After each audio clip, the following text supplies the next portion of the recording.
कैसे हैं आप सभी लोग। आप सभी का स्वागत है अपने YouTube channel learn with focus पर। हम लोग पढ़ने वाले हैं क्लास 10 की मैथ, उसी के आगे का भाग बढ़ा रहे हैं। प्रश्नावली 6.3 हम लोग की चल रही थी, जिसमें हम लोग 2 प्रश्न करवा चुके हैं और अब हम लोग तीसरे प्रश्न की ओर बढ़ेंगे। तो तीसरा प्रश्न देखते हैं कि एक समलंब ABCD जिसमें AB पैरेलल DC है के विकर्ण AC और BD परस्पर O पर प्रतिच्छेद करते हैं, तो त्रिभुजों की समरूपता कसौटी का प्रयोग करते हुए दर्शाइए कि OA अपान OC बराबर OB अपान OD। ऐसा नहीं समझ में आ रहा होगा, फिगर बनाएंगे तो थोड़ा सा स्पष्ट होगा। दिया हुआ कि एक समलंब चतुर्भुज है। चतुर्भुज कैसा है? समलंब है, ठीक है। चतुर्भुज जिसमें 4 भुजाएं होती हैं, तो हम एक समलंब बनाते हैं। समलंब का मतलब ये होता है जिसकी कोई 2 भुजाएं समांतर हो और कोई 2 तिर्यक हो।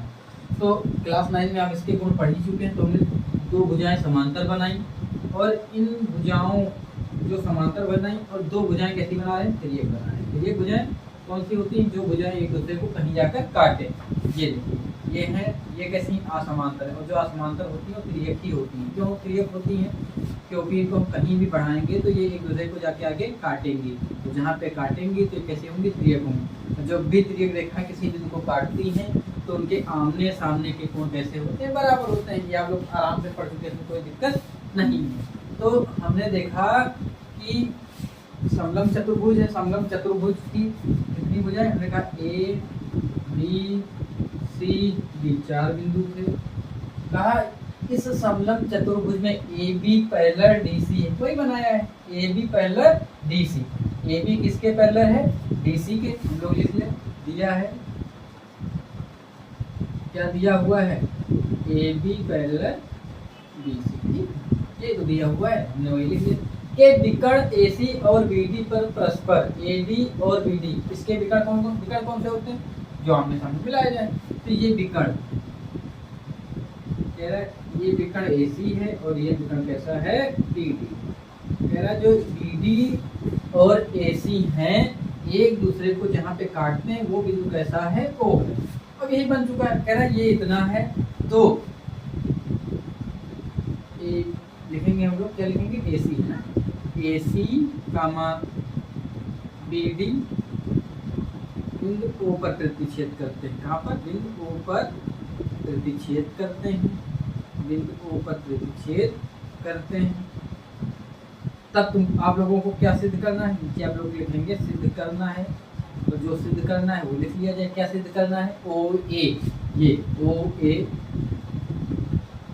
अपान OC अपान ये हो गया OC इक्वल टू हमको किसके दिखाना है? OB। ये हमारा OB बटे किसके दिखाना है? OD।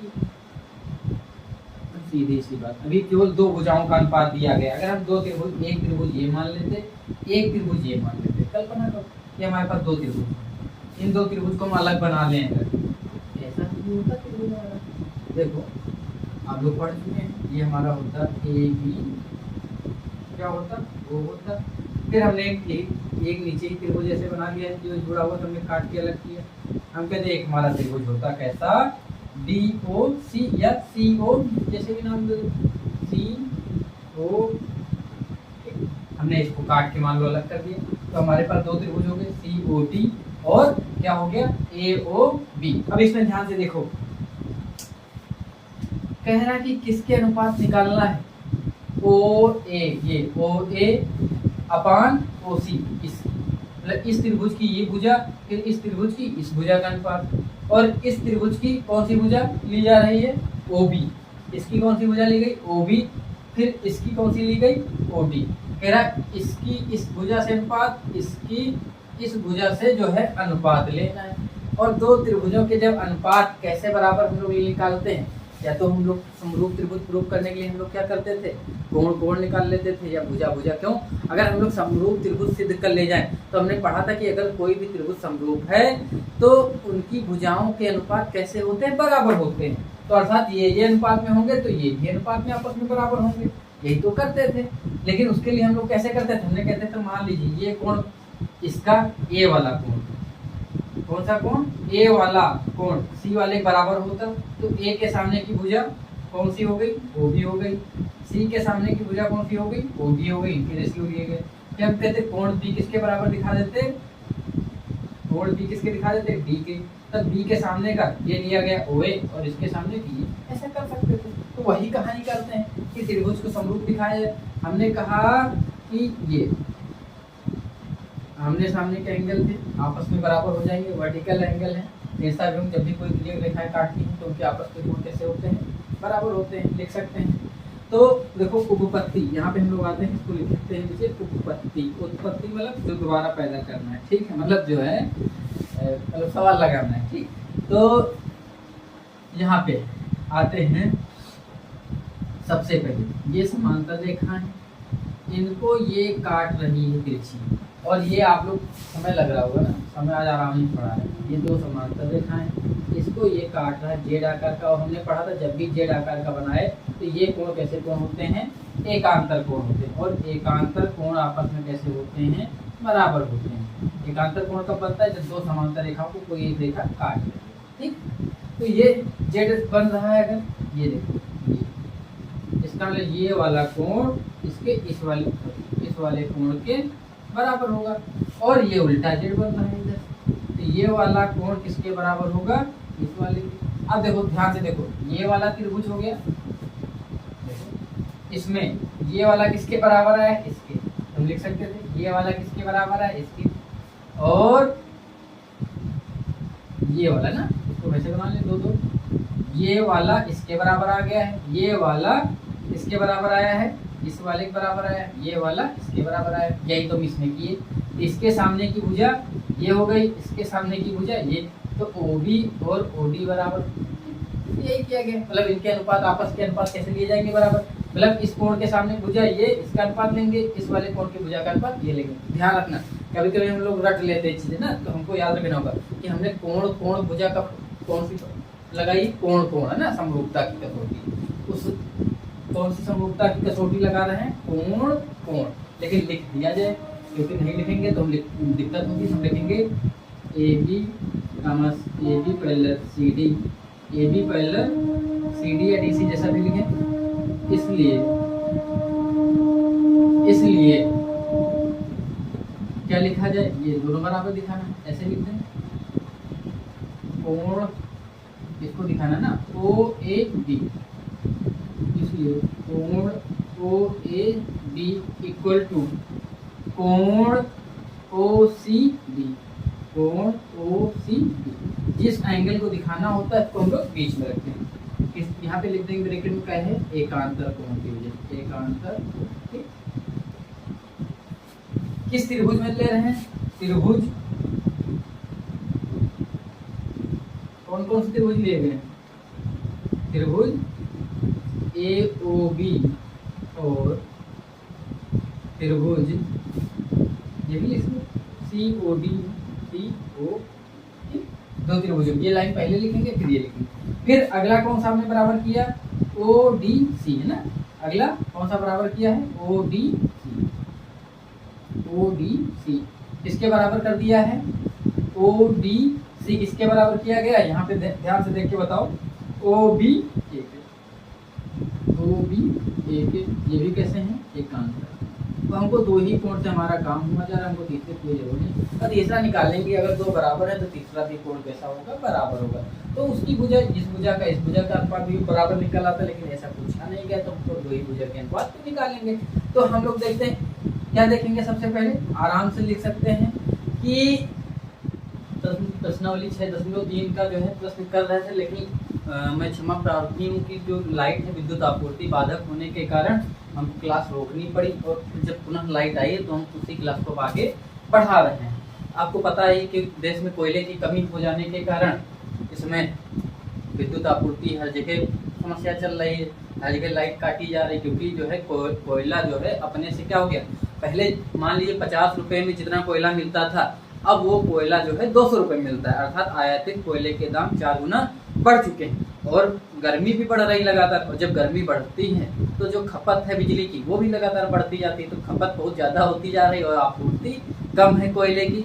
और कोयला आपूर्ति कर भी दी जाए, लेकिन ऐसा आप लोग सुन भी रहे होंगे कि जो है राज्य जितने भी राज्य हैं वो क्या कर रहे हैं कि कोयले की जो भी पहले से बकाया राशि है उसको नहीं चुका रहे, जिसकी वजह से जब पहला चुकाया नहीं तो बाद में कोयले की आपूर्ति उनकी बाधित हो रही और वो लाइट देने में असमर्थ है। चलिए बकैती थी, इसको बंद किया जाए, हम लोग सवाल की ओर बढ़ते हैं। हमने इसमें क्या देखा था, मैं फिर से एक बार पढ़ देता हूँ कि एक समलंब था, ए बी पैरेलल किसके था, A B parallel C D के था, और अब हमने इसमें दिखाया था कि विकर्ण जो बी डी और सी ए थे वो कहाँ पे काट रहे थे, ओ पे काट रहे थे। फिर हमने देखा था कि ये आमने सामने के कोण बराबर होंगे और ये जेड आकार का बन रहा था एकांतर कोण से, ये और ये आपस में बराबर होगा, ये आपस में बराबर होगा, अर्थात एंगल एंगल। हम इन दो त्रिभुजों की बात करें, एक त्रिभुज ये ले लें, एक त्रिभुज ये ले लें, तो इन दोनों त्रिभुज में क्या बराबर है, एंगल एंगल। तो चूंकि ए बराबर है और हमने पढ़ा है समरूप त्रिभुज करने के लिए हमने 3 प्रॉपर्टी पढ़ ली है। एक एंगल एंगल समरूप कसौटी पढ़ी है, दूसरी हमने कौन सी कसौटी पढ़ी है, दूसरी हमने पढ़ी है ए मतलब तीनों एंगल समरूप कसौटी।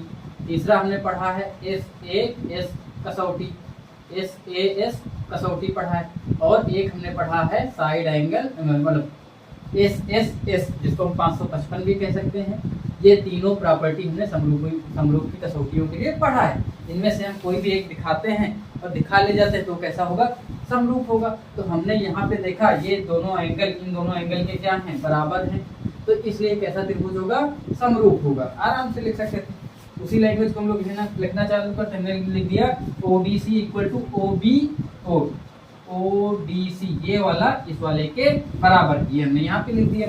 अब एंगल प्रॉपर्टी से हम लिख देंगे ए समरूपता से क्या होंगे, दोनों समरूप होंगे। त्रिभुज ए ओ बी समरूप, किसका चिन्ह होता है, समरूप होगा किसके, त्रिभुज DOC के, त्रिभुज DOC। अच्छा, जब समरूप होते तो हमने देखा था कि भुजाओं के अनुपात बराबर होते हैं, लेकिन कौन सी भुजाओं के अनुपात लिया जाएगा, जो एंगल ले रहे थे। तो हमने कहा हम भुजाओं के अनुपात बराबर लेंगे, तो हम इसमें ये वाली भुजा लेते हैं, इस वाले त्रिभुज AOB में ये वाली भुजा OA लेते हैं। OA किसके सामने था, B के सामने, B के कोण के सामने, तो हमने यहाँ पे OA लिया, किसके सामने था, B के सामने। इसमें B किसके इक्वल है, इसके सामने, इस वाले कोण के, ये इस वाले कोण के सामने की भुजा क्या है, OC, अर्थात OA upon OC equal to. अब हमने कहा इस वाले कोण, इसमें इस वाले कोण के सामने की भुजा क्या ले रहे थे, OB ले रहे थे, हमने कहा इसमें OB लिया, तो इसमें इस वाले कोण के सामने की भुजा क्या लेंगे, OD, अर्थात OA upon OC equal to होगा OB अपॉन OD। क्यों, क्योंकि भुजाओं के अनुपात आपस में बराबर होते हैं, तो हम लोग लिख देंगे इति सिद्धम, ठीक है। क्यों, क्योंकि अगर समरूप त्रिभुज है तो उनके भुजाएं भी क्या होती हैं, समान अनुपात में काटती हैं। ये हम लोग प्रूव कर चुके थे। तो इस तरीके से ये हमारा प्रश्न हो चुका है, हमने आराम से कर लिया। अब हम लोग इसको मिटाएंगे, फिर अगले प्रश्न की ओर बढ़ेंगे।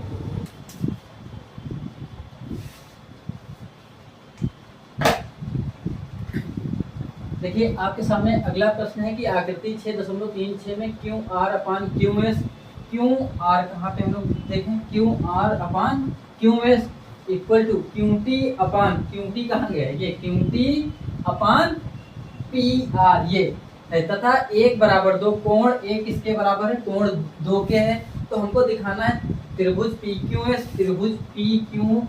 एस जो है, ये त्रिभुज पी क्यू एस समरूप है त्रिभुज इसके टी क्यू आर के, त्रिभुज टी क्यू आर के समरूप है, अर्थात ये त्रिभुज के समरूप उनको दिखाना है। कोई भी त्रिभुज किसी के समरूप कहा जाए।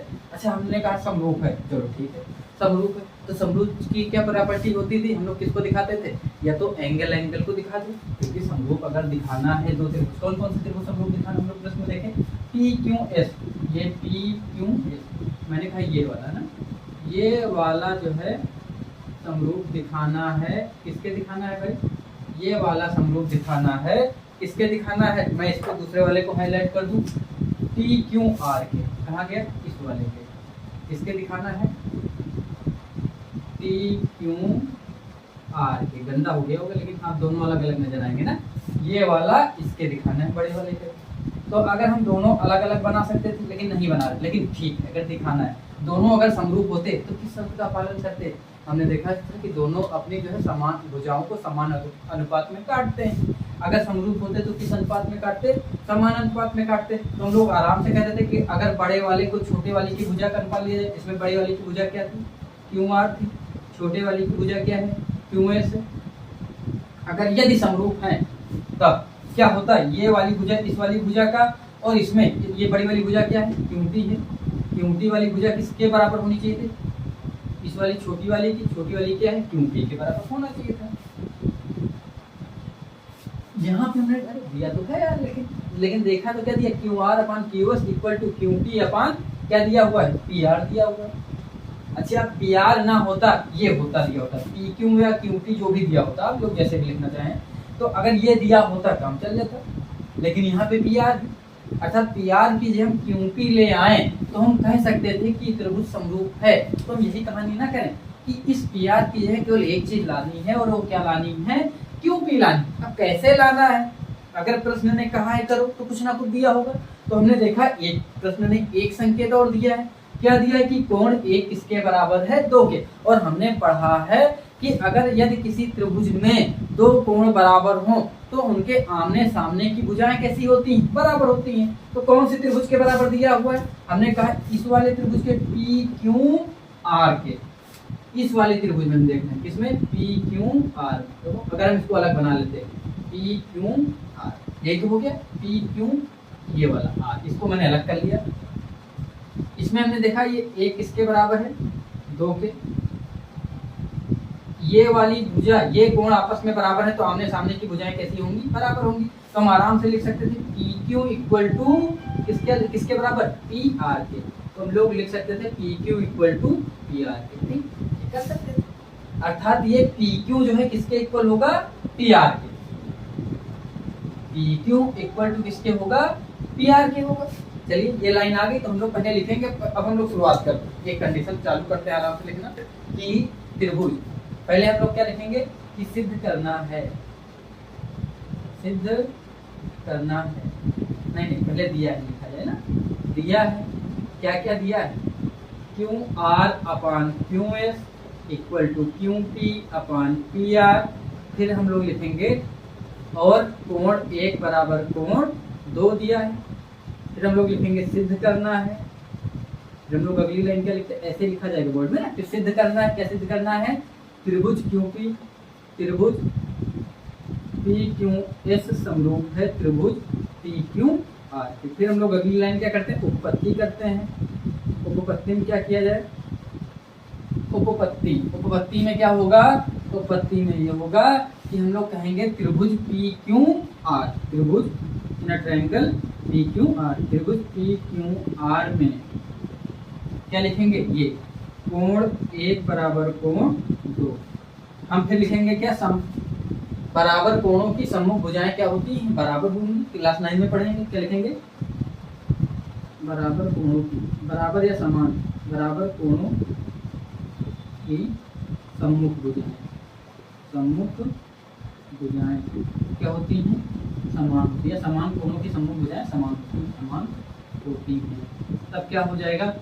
PQ किसके बराबर होगा? PR के। अर्थात अतः PR बराबर किसके होगा?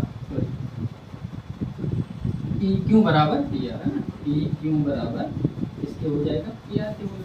अर्थात हम जहाँ पे PR होगा वो किसके बराबर लिख लेंगे? इसके ना। ये दोनों आपस में बराबर हो चुके हैं। ठीक है। अब हमको जब भी जरूरत पड़ेगी तो हम लोग यूज कर लेंगे, जरूरत नहीं पड़ेगी तो हटा लेंगे। और कहानी यही होगी। क्यों? क्योंकि यहाँ PR दिया है। PR किसके बराबर है? PQ के। और हमने PQ ना लिखे, यहाँ पे क्या लिखा हुआ? QP। तो इसको चाहे QP लिख लो या PQ लिख लो, जैसे भी लिखना चाहो। प्रश्न के हिसाब से हम लोग लिख लें QP। तो QP इक्वल टू PR। अर्थात जहाँ पे PR होगा वहां पे हम क्या लिख सकते हैं? बोलो, QP लिख सकते हैं। जहाँ पे PR है वहां पे हम क्या लिख सकते हैं? QP आराम से लिख लेंगे। तो अब हम लिखेंगे, क्या लिखना चालू करेंगे? ये वाली जो इक्वेशन हमारी दी है, इस वाली इक्वेशन में जहाँ पे PR है वहां पे हम QP लिख लें। इसको अगर हम 1 मान लेते हैं, समीकरण लिख लें 1 में रखने पर, है ना। रख दो समीकरण 1 में रखो। तो क्या लिखोगे? QR अपान कितना? QS। और Q T upon P R. और हमको पी आर की जगह हम लोग क्या ले आए हैं, क्यू पी। तो यही दिखाना था। हमने कहा था हम पी आर की जगह क्या ले आए, क्यू पी। हमारा समरूप हो जाएगा। क्यों, अब अतः चूंकि यही हो गया कि भुजाएं क्या होती, समान अनुपात में काट नहीं, अतः त्रिभुज कैसा होगा, समरूप होगा। अतः त्रिभुज क्या लिखेंगे, क्यों, त्रिभुज पी क्यू एस समरूप होगा किसके, त्रिभुज पी क्यू आर के। ठीक, ये वाला दिया हुआ था, हमने सामने से हमने इसको इसके बराबर कर लिया। और यही करना था कि जो है पी आर को किसके बराबर ले आते, क्यू पी के। और हमने इस पी आर की है क्या रख दिया, क्यू पी रख दिया। और चूंकि अब वही प्रश्न बन गया कि हमने पढ़ा था कि जो है अगर त्रिभुज समरूप है तो उनकी भुजाएं भी समान अनुपात में काटती। हमने वही प्रमेय लगा के लिख दिया, आराम से प्रमेय का यूज कर लिया और ये हमारा प्रश्न प्रूव हो गया। तो ये प्रश्न हमारा हमको मैं आशा करता हूँ आप लोग को आराम से समझ में आ गया होगा। अगर कोई भी डाउट है तो आप लोग कमेंट बॉक्स में जाके प्रश्न कर फिर से पूछ सकते हैं और मैं अगले लेक्चर में उसको सुधार कर दूंगा। ठीक है, तो मैं इसको मिटाता हूँ, फिर अगले प्रश्न की ओर हम लोग बढ़ते हैं कि त्रिभुज पी क्यू आर की भुजाओं पी आर तथा क्यू आर पर क्रमशः बिंदु एस और टी इस प्रकार स्थित हैं कि कोण पी बराबर किसके है, आरटीएस के। तो हम लोग सबसे पहले त्रिभुज को बनाना चालू करते हैं। कौन सा त्रिभुज, पी क्यू आर, क्योंकि पी क्यू आर पे ही जो है आर और क्या स्थित है, त्रिभुज। ये बड़ा कर लेते हैं थोड़ा। हमने बना लिया एक त्रिभुज। त्रिभुज क्या बनाया, P Q R, P Q R बनाया। इस पर दो बिंदु एस और टी इस प्रकार स्थित हैं। इस प्रकार स्थित हैं, हमने कहा दो बिंदु एस और टी है ना, दो बिंदु स्थित हैं एस और टी इस प्रकार स्थित हैं कि कोण पी किसके बराबर हो जाए, ये वाला पी जो है किसके बराबर हो जाए, आर टी एस के बराबर हो जाए। किसके बराबर हो जाए, आर टी एस के बराबर हो। अर्थात हमने कहा इस पे दो बिंदु स्थित थे भुजाओं पी आर तथा क्यू आर पे ना, पी आर तथा क्यू आर पे, पी आर तथा क्यू आर पर क्रमशः। तो पी आर पे कौन सा बिंदु है, एस है। तो पी आर पे कौन सा बिंदु हम रखेंगे, एस रखेंगे। और क्यू आर पे कहाँ ये नीचे ले आए, तो हम लोग ऐसा करते हैं, थोड़ा सा गड़बड़ हो गया, मैं इसको सही कर लेता हूँ, नीचे से मान ली थोड़ा आसानी रहेगी। हमने कहा त्रिभुज पी क्यू और ये आर बना लिया। अब हमने कहा कि पी आर ये हो गया, पी आर पे कौन सा बिंदु हो गया, एस हो गया। ठीक, और फिर कह रहा है क्यू आर, और ये क्यू आर है। क्यू आर पे कौन सा बिंदु है, क्यू आर पे टी बिंदु, ये हो गया टी, दोनों बिंदु। अब कह रहा है ये जो स्थित हैं, ये कैसे स्थित है, ये वाला जो कोण P है, कौन सा P, ये कोण P किसके बराबर है, कोण आर टी, टी कहाँ गया, ये टी, कोण आर टी एस। जिस एंगल को दिखाना होगा उसको बीच में रखते हैं। कह रहा है कि ये वाला इस वाले के बराबर। ये तो कह रहा है कि कोण P किसके बराबर है, कोण आर टी एस। तो हमको दिखाना है कि आर टी क्यू, ये आर टी क्यू समरूप है आर टी एस। ठीक, ये त्रिभुज इस वाले बड़े वाले त्रिभुज के समरूप दिखाना। समरूप दिखाएंगे हम लोग क्या करते हैं, हमारे पास कोई भी चार प्रॉपर्टी में से एक हो, एंगल हो, तीनों एंगल ए हो, या 555 मतलब जो है एस हो, या साइड एंगल साइड, हम कोई भी दिखा सकते थे। और हमने यहाँ पे देखा कि ये वाला तो इसके बराबर हो गया, चलो एक कोण बराबर हो गया, कोई एक और कोण दिखा ले, बराबर हो जाएगा हमारा काम, क्योंकि दो बराबर होंगे तो तीसरा तो अपने आप ही बराबर हो जाता है। तो हमने कहा त्रिभुज, पहले लिख ली लाइन, अगर वही लिखना चाहो तो आप लोग लिख लो कि दिया है, क्या क्या दिया है, दिया है एस और टी, एस और टी पी क्यू कामा पी आर पर स्थित है ना, स्थित, ये सब लिख सकते हो बकवास जो भी दिया हो। और पी कोण पी बराबर क्या है, कोण आर टी एस दिया है। फिर हमको सिद्ध क्या करना है, हमको सिद्ध करना है, क्या सिद्ध करना है, त्रिभुज आर पी क्यू समरूप त्रिभुज, आर पी क्यू समरूप त्रिभुज आर टी एस। ठीक, तो हम लोग उत्पत्ति करेंगे। उत्पत्ति में क्या करेंगे, उत्पत्ति ये होगी कि हम लोग कहेंगे त्रिभुज आर पी,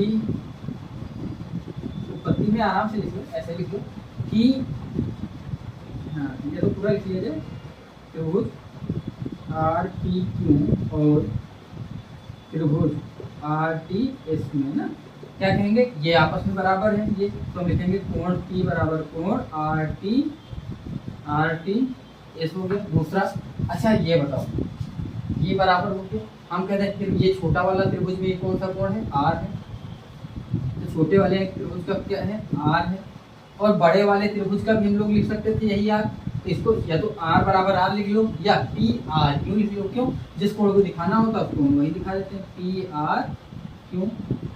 तो हम लोग लिखेंगे इसमें भी क्या है, एंगल बराबर है, इसमें भी क्या बराबर है, एंगल, तो हम कहेंगे दो एंगल बराबर हो गए, अर्थात ए समरूपता की कसौटी से, समरूपता की कसौटी से क्या होंगे, दोनों त्रिभुज आपस में क्या होंगे, समरूप होंगे, तो हम लिखेंगे नीचे क्या होंगे, समरूप होंगे। अतः त्रिभुज आर पी क्यू, त्रिभुज आर पी क्यू समरूप होंगे किसके, त्रिभुज आर टी एस के, त्रिभुज आर टी एस।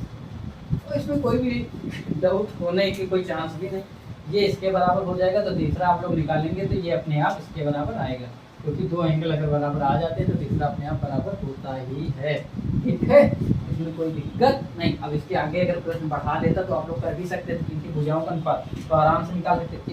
इस वाले कोण के सामने भुजा क्या थी, ये, इसमें इसके सामने की क्या थी, पी क्यू अपान एस टी हो जाता, इसमें इस वाले कोण की सामने की भुजा क्या थी, आर क्यू थी, और इसमें इस वाले कोण के सामने की भुजा क्या थी, आर एस, तो R Q upon R S लिख सकते थे। फिर कहाँ गया, इसमें बड़े वाले कोण के सामने की भुजा क्या थी, छोटे वाले कोण, इसमें इस कोण के सामने की भुजा क्या थी, पी आर थी, और इसमें इस वाले कोण के सामने की भुजा क्या थी, आर टी थी। तो हमने कहा था कि जो भी कोण लेते थे, कोणों के सामने भुजाएं क्या लेते थे, बराबर लेते थे अनुपात में, क्योंकि समान अनुपात में होती थी। तो यहाँ पे इतना ही पूछा कि हमने इस प्रश्न को कर लिया, इसमें आप लोग कोई कंफ्यूजन नहीं होनी चाहिए। फिर इसको हम लोग मिटाएंगे, फिर अगले प्रश्न की ओर बढ़ेंगे। अगला भी प्रश्न बहुत बेहतरीन प्रश्न है, मैं इसको मिटाता हूँ फिर अगले प्रश्न की ओर बढ़ते हैं। अगला प्रश्न चालू करते हैं कि आकृति 6.37 में यदि त्रिभुज एबीसी सर्वांगसम है, त्रिभुज एसीडी ये सर्वांगसम का चिन्ह होता है। और याद रखिएगा अगर कोई भी त्रिभुज अगले त्रिभुज के समान है तो उनके कोण, उनकी भुजाएं सब कैसे होती, समान होती है, अर्थात बराबर होती है। तो हमको दिखाना है त्रिभुज एडी, ये छोटा वाला त्रिभुज इसके समरूप होगा, त्रिभुज बड़े वाले त्रिभुज के, त्रिभुज एबीसी के समरूप होना चाहिए।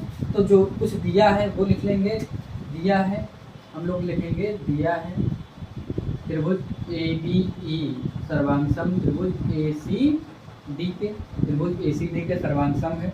और हमको प्रूफ क्या करना है, हम लोग लिखेंगे सिद्ध करना है। हम लोग क्या लिखना चालू करेंगे कि हमको सिद्ध करना है। क्या सिद्ध करना है, सिद्ध करना है, क्या सिद्ध करेंगे, त्रिभुज ADE छोटा वाला त्रिभुज सर्वांगसम होगा बड़े वाले त्रिभुज के, ठीक है। तो अगर जो समरूप दिया गया है तो हम लोग यहाँ से उत्पत्ति ले आएंगे, चूंकि त्रिभुज लिखेंगे, त्रिभुज ABE सर्वांगसम है, त्रिभुज इसके ACD के। अच्छा बताओ, जब त्रिभुज सर्वांगसम हो अर्थात ABE सर्वांगसम होगा त्रिभुज ACD के, तो जब ये सर्वांगसम होंगे तो क्या होगा, ये अगर दोनों के लिए कॉमन कोण है, दोनों त्रिभुज इस वाले और इस वाले त्रिभुज के लिए, तो इसके सामने की भुजा ये BC बराबर होगी, BC किसके बराबर होगी, इस वाले की, क्योंकि इस एंगल के सामने की भुजा ये BE, BC नहीं है, क्या है, BE है। इस वाले एंगल के सामने की भुजा क्या है, CD है, तो दोनों के बराबर होंगी आपस में। फिर हमने देखा कि ये दोनों के लिए एडजेसेंट एंगल है, संयुग्मी कोण है, तो इधर की ये भुजा हो गई हमारी, क्या हो गई, AB किसके बराबर होगी, AC के। हम लोग लिख सकते थे AB किसके इक्वल होगी, AC की होगी। तो हमारी बाकी कौन सी बची, ये इधर के लिए कौन सी बची भुजा, इस वाले त्रिभुज के लिए AE बची, इसके लिए कौन सी बची, AD। तो हम लोग लिख सकते थे AE इक्वल टू AD। इससे हमको क्या दिखाना है, हम देखेंगे समरूप दिखाना है, ये छोटा वाला त्रिभुज बड़े वाले के समरूप दिखाएं। और ये हम लोग पढ़ ही चुके हैं, समरूप कब होगा, जब उनकी भुजाएं समान अनुपात में काटेंगे, अर्थात भुजाएं समान अनुपात में काटने मतलब क्या, इसको अगर हम मान लेते हैं इसकी बड़ी भुजा क्या है, AB है, और इस छोटे वाले त्रिभुज की भुजा क्या है, AB है।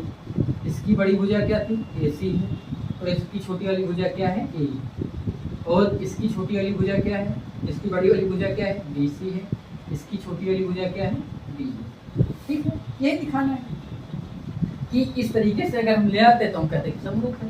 और हम यहाँ पे देखें क्या ऐसी कोई कंडीशन मिल रही है कि हम ए बी के नीचे ए डी ले आए, ए सी के नीचे ए ई ले आए, बी सी के नीचे डी ले आए। तो हम लोग यहाँ देखना चालू करें कि ऐसा कुछ हो सकता है कि नहीं हो सकता है। तो देखें ये ए बी है, ए बी के नीचे क्या लाना है, ए डी लाना है। तो ये इधर लिखा हुआ है, मैं इसको पलट के लिख लूँ एक बार। ए डी इक्वल टू किसके हो जाएगा, ए के हो जाएगा। अब बताओ हम अगर इन दोनों इक्वेशन को अगर मान लें 1 और 2 मान लें तो बताओ डिवाइड करा दें, ए बी अपान क्या हो जाएगा, ए बी हो जाएगा। डिवाइड कराओ A B upon A D, और ये क्या हो गया ए सी अपान क्या हो जाएगा, ए ही होगा। तीसरी तो ला नहीं पाए, कोई बात नहीं, 2 ले आए तो क्या हो गई, 2 भुजाएं हो गई। हमने 2 भुजाओं का अनुपात ले लिया साइड साइड। तो कौन कौन सी साइड ली है, ए बी ए डी, तो ये ए बी हो गई, इसकी ए डी ये है ना, और फिर कौन सी लिया है, ए सी और ए ई, अर्थात ये अनुपात लिया। फिर एक बीच का कोण भी तो समान है, फिर हम लोग क्या लिखेंगे, चूंकि कोण कॉमन है क्या लिख देंगे, छोटे वाले त्रिभुज बड़े वाले त्रिभुज के लिए क्या था, कोण B A C equal to किसके, कोण डी ए ई है ना, कोण डी ए ई। अब बताओ बीच का कोण भी बराबर है, तो साइड एंगल साइड हो गया। तो किस समरूपता से, एस ए एस समरूपता की कसौटी से, समरूपता की कसौटी से क्या होंगे, दोनों त्रिभुज समरूप होंगे। लिख लेंगे दोनों त्रिभुज कैसे होंगे, समरूप होंगे, ये आप लिख लेंगे। और ये प्रश्न आपका हो गया, मैं ऐसा करता हूँ ये भी आपको आसानी समझ में आया होगा। तो मैं आज की क्लास को यहीं आप कर देता हूँ, क्योंकि आपके 25-26 मिनट हो गए हैं। अगर आप चाहेंगे कि आपकी क्लास थोड़ी लेंथी बनाई जाए और लंबे समय के लिए, कि एक प्रश्नावली को एक ही लेक्चर में ख़त्म कर दिया जाए, आप जैसा चाहेंगे वैसा बनाया जाएगा। मुझे लगता है कि 25 मिनट से ज़्यादा ना करें, इसलिए मैं क्लास को आज समाप्त करा दे रहा हूँ। क्लास अच्छी लगी हो तो आप कमेंट बॉक्स में ज़रूर बताइए, और कोई भी उसमें डाउट है तो आप लोग पूछ सकते हैं। नेक्स्ट वीडियो में प्रयास रहेगा, क्लास हो सकता है 40 से 45 मिनट 50 मिनट तक चली जाए, लेकिन हम लोग उस प्रश्नावली को समाप्त करा देंगे। फिर इसके बाद प्रश्नावली 6.4 में बढ़ेंगे, और इसके साथ में ही हम लोग ट्रिग्नोमेट्री चालू कर देंगे। ठीक है, त्रिकोणमिति भी पढ़ाना चालू कर देंगे। त्रिकोणमिति आप पढ़ेंगे, आपको बहुत मजा आएगी शून्य से, क्योंकि आप हाई स्कूल से ही त्रिकोणमिति या ट्रिग्नोमेट्री चालू होती है। तो हम लोग उसको 0 से चालू करेंगे और अर्थ से अर्थ तक इसको लेके चलेंगे, शून्य से शिखर तक। तो आज की क्लास को हम लोग आप करते हैं। आप सभी को उज्जवल भविष्य की ढेर सारी शुभकामनाएं।